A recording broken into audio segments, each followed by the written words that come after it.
United Lutheran Seminary presents the Seminary Explores podcast, conversations on faith, art, people, politics, theology, life, and more, with voices from around the corner and around the globe. Welcome to the Seminary Explores. I'm Katie Giebenhein with Seminary Ridge Review. My guest is David LaMotte, award-winning songwriter, author, and peace activist based in Black Mountain, North Carolina. He's been performing for over 25 years, and he's been part of many artist compilations.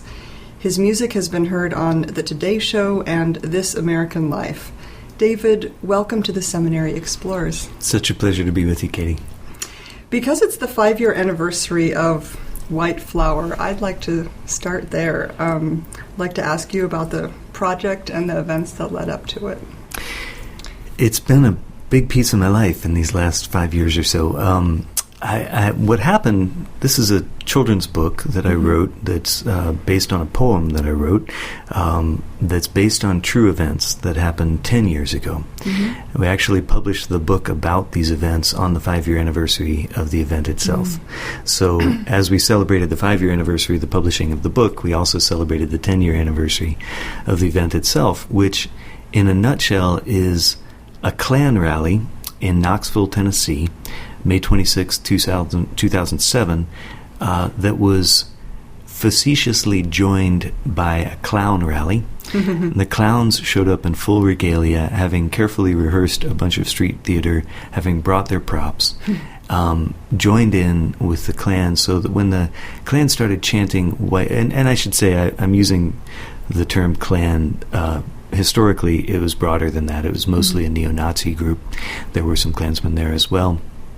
But it's in the book I depict them as Klansmen because that's shorthand for active racism. So at any rate, at this rally, the Klan started chanting "White Power," and the clowns sort of put their hands to their ears and listened and acted like they couldn't understand what the Klan was saying. And then they said, "Oh, I've got it. I figured this out. And this is awesome. This is a rally for white flour." And they pulled out bags of flour and had a big flour fight in the street.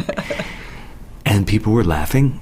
And the energy that the Klan was trying to create was subverted by this creative comic action. So they worked that gag for a few minutes, and then a few minutes later they said, "No, I think maybe we heard them wrong. I don't think they were saying white flour. I think they were saying white flowers." And they start handing out flowers to everybody in the crowd. When somebody hands you a small white flower, it's hard to be caught up in the hatred, right? And so they did that for a few minutes, and then they said, "No, that wasn't it. It was actually tight showers." And they held up a camp shower, and they're all crowding beneath it and having a big time, making people laugh. And then finally, their pièce de résistance was, they said, "No, that's not what this is. This is a rally for wife power." And they all pulled on wedding dresses and started chanting wife power. Yeah. There were others that didn't make it in the book that they actually did that day, but they did all those things, right? I didn't make this up. I just made it rhyme. So these activists, who were mostly from a group called Mountain Justice, got together. They're environmental activists most of the time, but they decided they needed to respond to this when this rally was announced for Knoxville.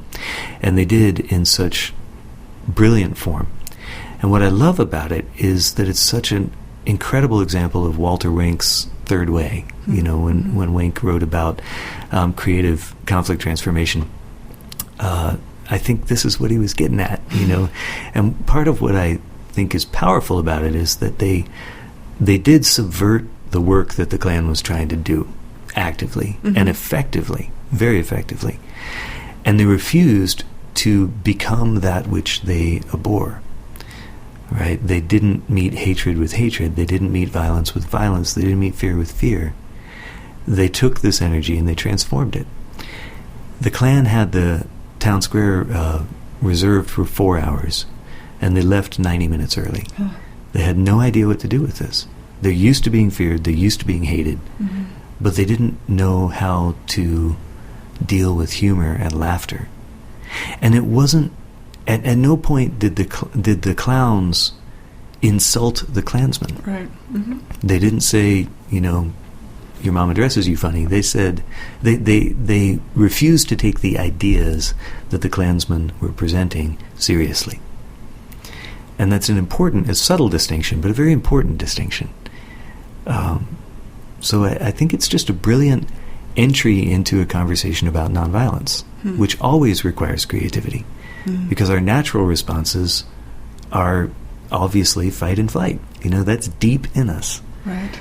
And to move beyond those natural responses to something that's deeper and more profound and more effective, we have to be creative. The obvious things are right in front of us. Mm-hmm. The best things require creative thought.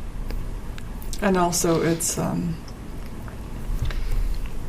not reactive, it's proactive, right? Yeah. Because our instinctual reaction is, even when we're right to say you're wrong, that isn't effective. Yeah. And that is just, that's sort of the like animal reaction, or that's just the knee-jerk reaction, and that's not gonna be helpful, even if you're justified.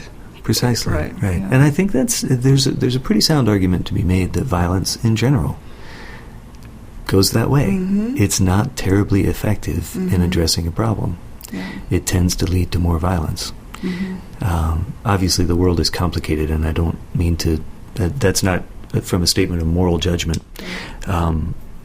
I get to make decisions for myself about how I respond to things. And though I'm committed to the idea of nonviolence and trying to live toward that, I don't claim to be nonviolent, even myself. So I certainly have no critique of anyone else in the choices that they make in very difficult situations. But I think we will all be doing better if we can learn more creative responses. Peacemakers talk a lot, nonviolent folks that I've studied talk a lot about interrupting the script. We have a clear script. Somebody punches you, you punch them back. That's what the script says. But when you break into song and dance, everybody is shocked. And being shocked gives us a moment to reconsider whether this is how we want to approach this moment or not. I did this accidentally one time. I get no credit for it. It just happened. But I was at a big folk festival in Texas. It was hot and dusty. People were tired from sleep deprivation, staying up all night playing music and listening to it. And two adult men who I know and respect both of them had been getting on each other's nerves for days. And I came around the corner, having walked away to do something, and I found these two guys about to come to blows, with their chests puffed out and just yelling at each other and all. And it was such a ridiculous scene to me that I wasn't sure at first whether they were kidding or not. So I decided to assume that they were. And I stepped into this and poked my own chest out. And people listening to audio don't know, but I'm not a physically imposing guy by any long stretch of the imagination. And so I poked my own chest out and got up in their faces and said, "Hey, you want some of this? Huh? Come on, guys, you want to go? You want to go? Because you don't want to tangle with this, right?" And I'm holding up my skinny arms and pointing to my muscles and or lack thereof. And they both, kind of huffed in disgust, but they stepped back. And that's what it took in the moment. A little bit of humor just interrupted the script. Sticks a pin in it, right? Yeah. Takes out it the just air, deflates takes out it. the hot air. Right. Wow, excellent. You talk about powerlessness in a lot of ways. This is one of the things that you speak about a lot, right? Is there something that you'd like to say about that? Also, we're sort of getting to it with the surprise or the effectiveness of it, but why is this something that's so just desperately important right now, talking about powerlessness? Well, a lot of people are fearful right now on all sides of the political divide that is consuming so much of our energy and attention in the States, and really in a lot of places around the world. And I think it's important that we be intentional about the choices we're making and how we orient ourselves in the world. And it is easy to be overwhelmed. The news is extraordinary every single day. It's mind-blowing.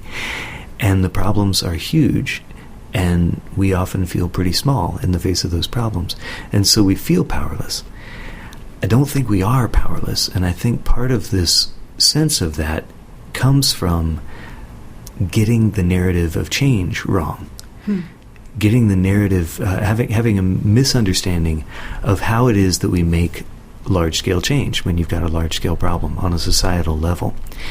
Because we have a deeply embedded narrative of change as a culture, I believe, that I call the hero narrative. This is not an original idea to me, but it's one I've been giving a lot of time to in recent years.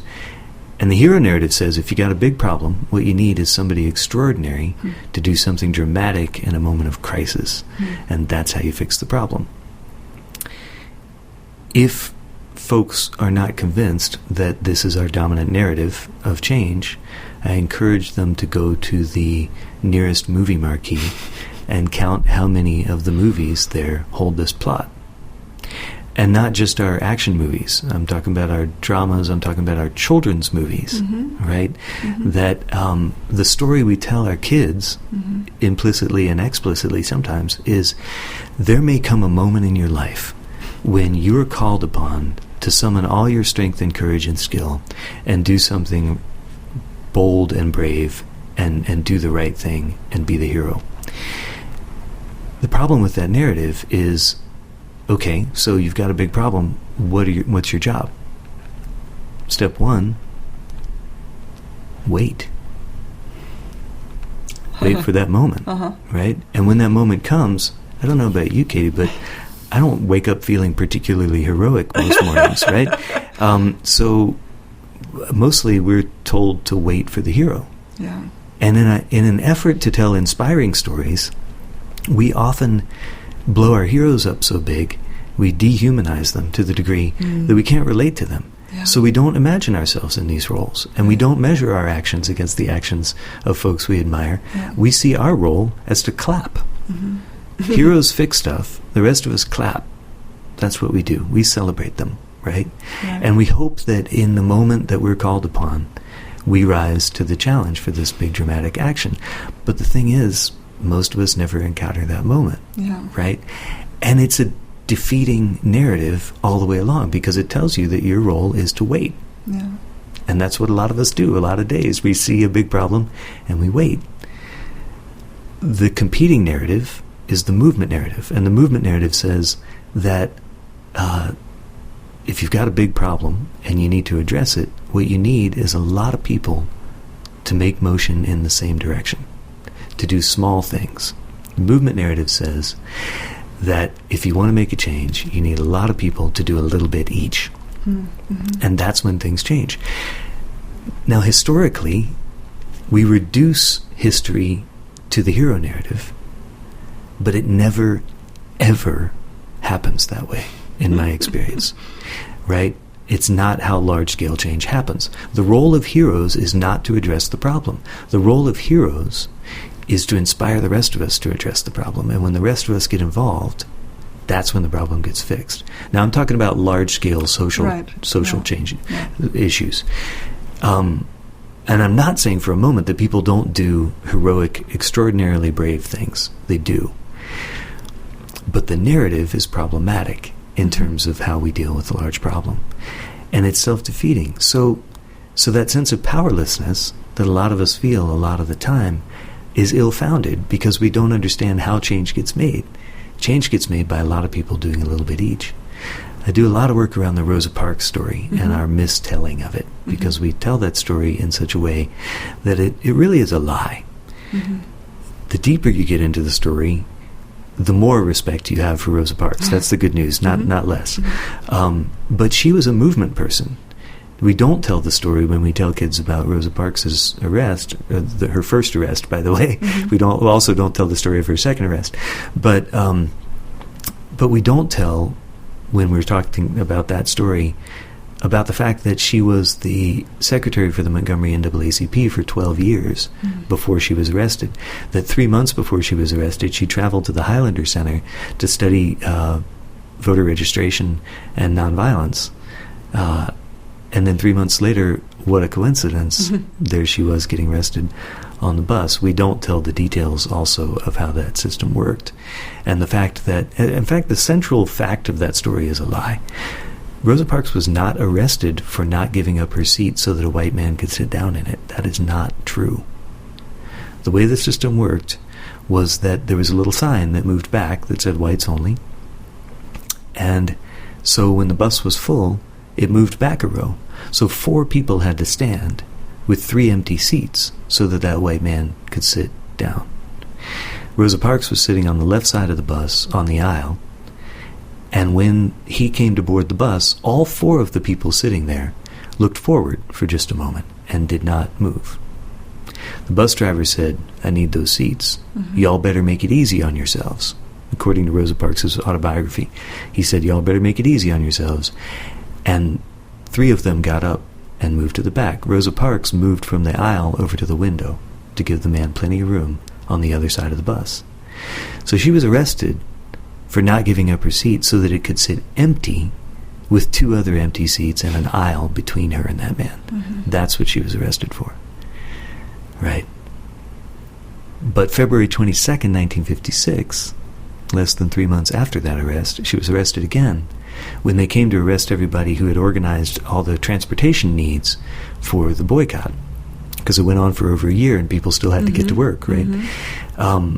And the day they came to arrest 89 people who for operating this illegal transportation company, they said, and also for having a boycott without a just cause, which was an old Alabama law on the books that hadn't been enforced in years, and wasn't accurately enforced that day, of course. She got arrested again, and that day, you know what she was doing? She was answering the phones. She was a dispatcher, just getting people around town. She went right back to the mundane, everyday movement work because she understood what we don't, that that's the part that matters, just moving it forward. And nobody's ever heard of Joanne Robinson, who actually called the Montgomery bus boycott, not Dr. King, not Rosa Parks. Joanne Robinson, who was the head of the Women's Political Council, they had the boycott organized for a year in advance. So it was the movement that won that battle, right?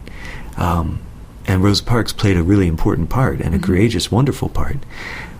But she didn't do that, right? She inspired a lot of other people to get arrested and to join the movement. A lot of people came down from up north explicitly to join the movement because they were inspired by her.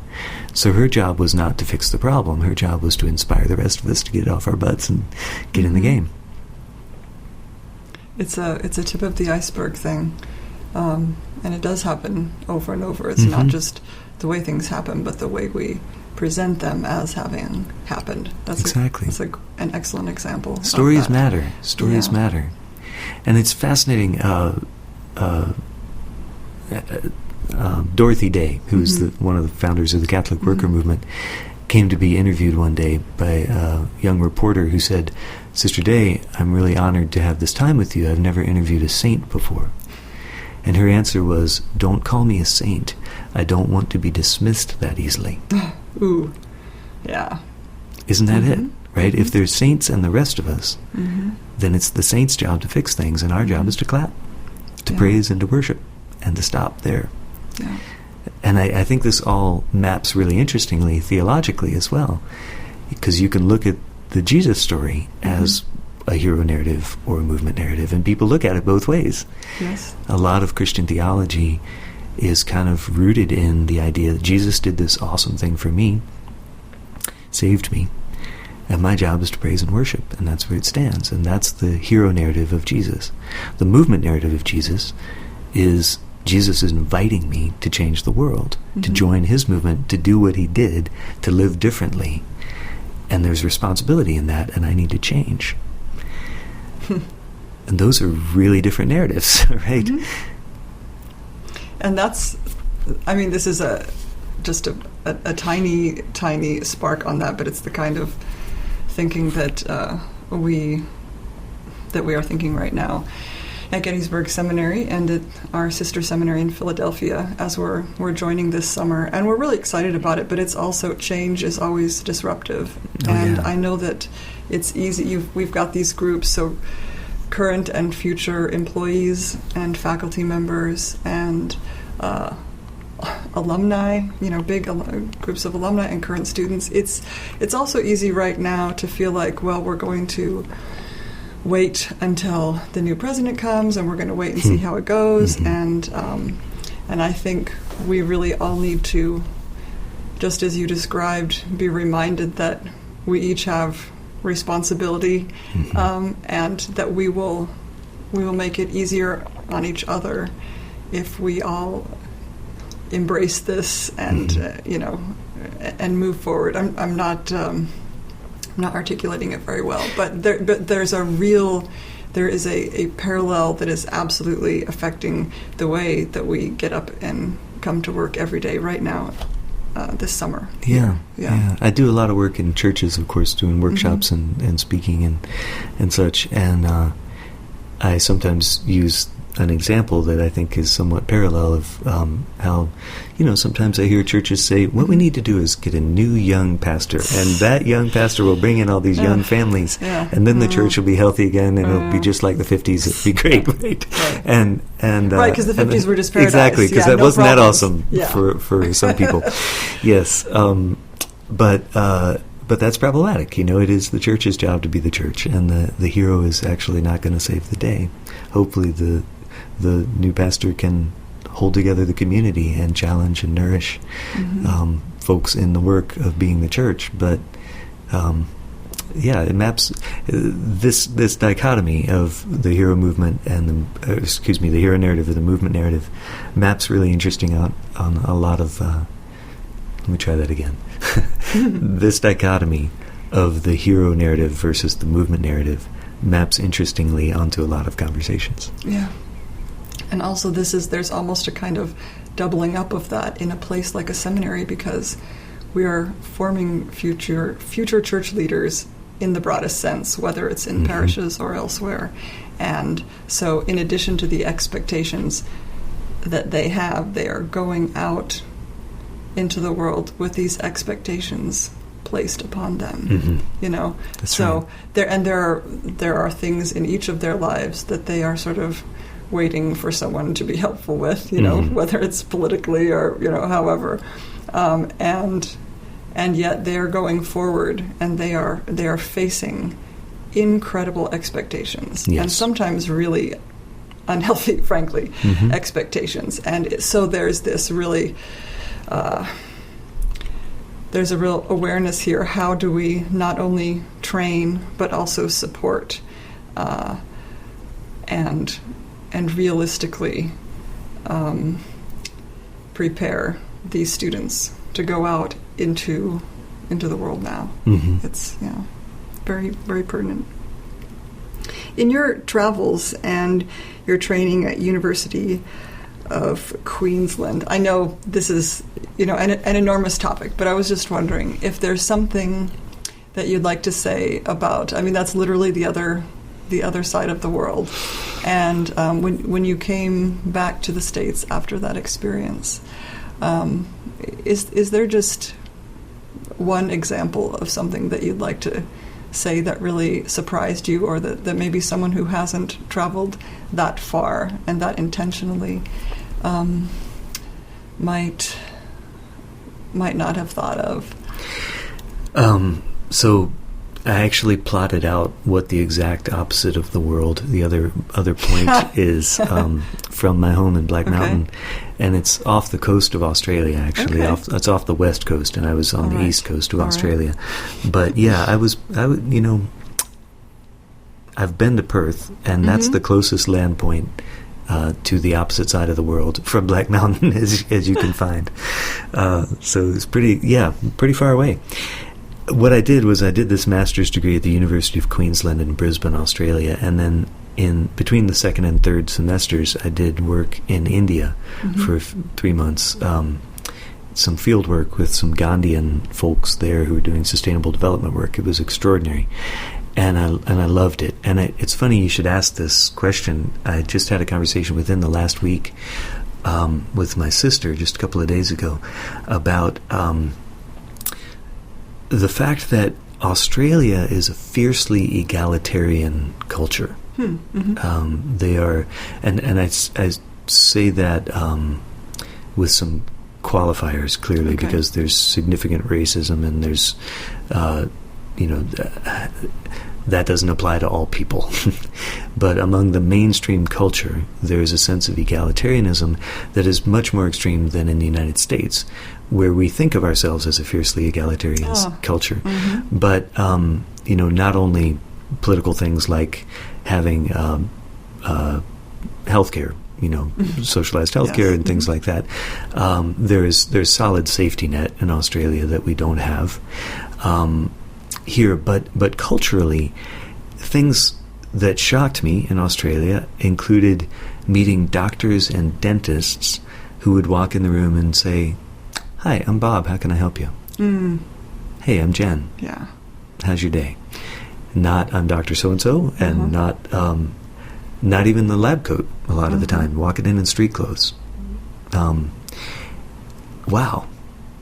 That was something different. Mm-hmm. And then we went from there to India, which is the precise opposite. India is staggeringly hierarchical. Oh, great. Yes. And people feel uncomfortable meeting you if they don't know how to treat you. They would prefer to have your resume in advance. And so I guess I was a bit contrarian in playing with that a little bit. But people, I wouldn't tell them my CV, and they wouldn't know how to treat me, and it was very uncomfortable. And in some ways that's rude. But I also think it's educational. It's good for us to try to interact as human beings and value each other. So experiencing those two cultures that are both ends of that spectrum, and then coming back to the States and sort of seeing how that maps, gave me a lens onto my own culture that I wasn't so keenly aware of before. Yeah. It's that the self-perception, it really is fascinating. It's, I think, when you're either out of the country or even in some cases in the U.S., out of your region, right? Depending on the context of like where you grew up or where you live. It can even be going to a different region. It takes that experience to realize things, the way that you perceive yourself and your, community or your country or area of the country. It's not just what you're learning about other people or alternative ways of being, and realize that there's not only one kind of normal, but you really do think about yourself in a different way. It's like, Absolutely. I always just assumed X, Y, and Z, and Absolutely. And the folks at Training for Change do really good work around this, and looking at what it means to be mainstream and what it means to be margin, and what are the pros and cons of each, what are the strengths and weaknesses of each. And of course, one of the strengths of a marginal perspective is that you can see better from the edge. The liminal perspective always brings you a clearer picture. And it's fascinating to get outside of your own culture and become margin to some degree, and less mainstream. It is. I deeply value travel. I'm so grateful to have gotten to do a fair amount of that in my life. And what I always really am fascinated by is getting into people's normal. If I can be in people's living rooms, that's so much more interesting to me than being at a monument. I am fascinated by, as you said, the many different kinds of normal. Well, are you interested in doing a song, or would you like me to? Sure. Okay, do a song. I would just love it if you would be willing to. Yeah, let me do that.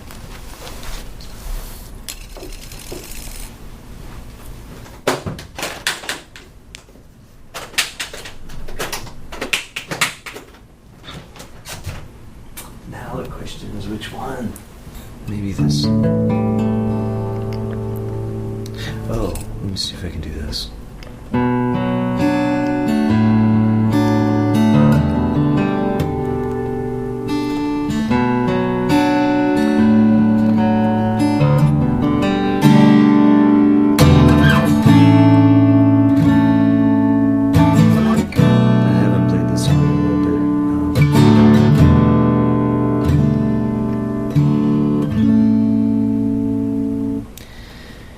Is it okay if I do something way down?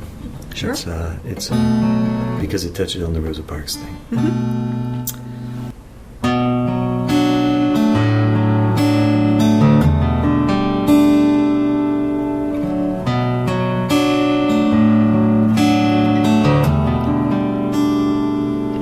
You may never even notice what you're doing.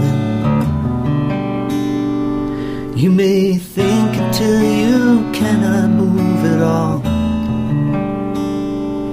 You may make your list until you're out of paper. You may roll the window down and let them fall. You may do that.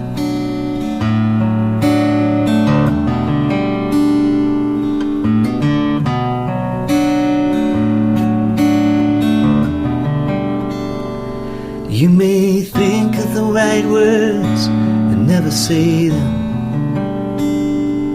You may let some things be said no one should say.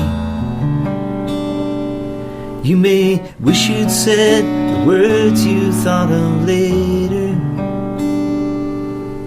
If you have another chance at it someday, you may do that.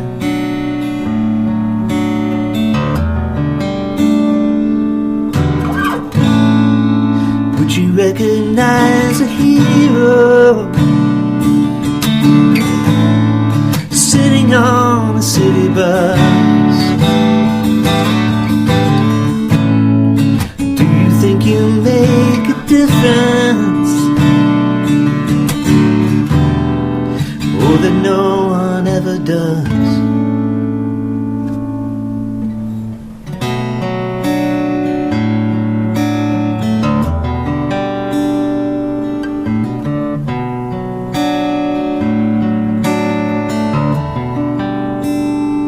Mrs. Parks, you're gonna have to give your seat up. Make it easy on yourself, you know your place. I can call up the police, you can spend the night in jail. She kept her seat and looked him in the face and said, you may do that.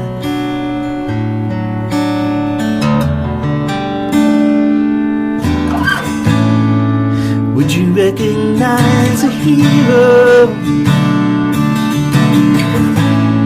sitting on a city bus? Do you think you make a difference, or that no one really does? You may.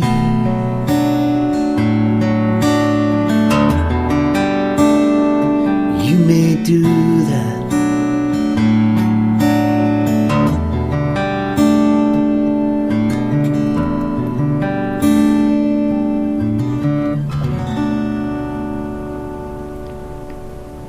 Thank you. Those were her exact words when she was arrested, or actually when the bus driver threatened her with arrest. She said, you may do that. And there's so much power in those 4 words. This is clearly a person who'd done her homework, right? She knew her nonviolence. She said in those 4 words, I'm making this decision. It has consequences. Now you have to make a decision. Your decision has consequences. You need to make your decision now, but you don't get to make mine. Right. And I was just really struck by all that is said by those 4 words. So. And also that it is a decision. Often we feel like, when we were talking about powerlessness, as if we don't have a decision, Right. but there's always some sort of decision. There is, and there are consequences to different ones, but we always have choices to make. I should say I co-wrote that song with my friend Wes Collins. Okay. Thank you. Well, you've been listening to the Seminary Explores podcast. I'm Katie Giebenheim with Seminary Ridge Review. My guest has been David LaMotte.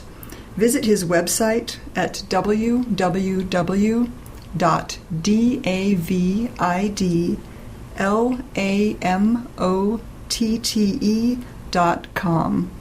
David, thank you so much for your time. Such a pleasure. Thanks so much, Katie. Thank you. You have been listening to The Seminary Explores, a production of United Lutheran Seminary with campuses in Gettysburg, Pennsylvania and Philadelphia, Pennsylvania. We invite you to visit our website at unitedlutheranseminary.edu.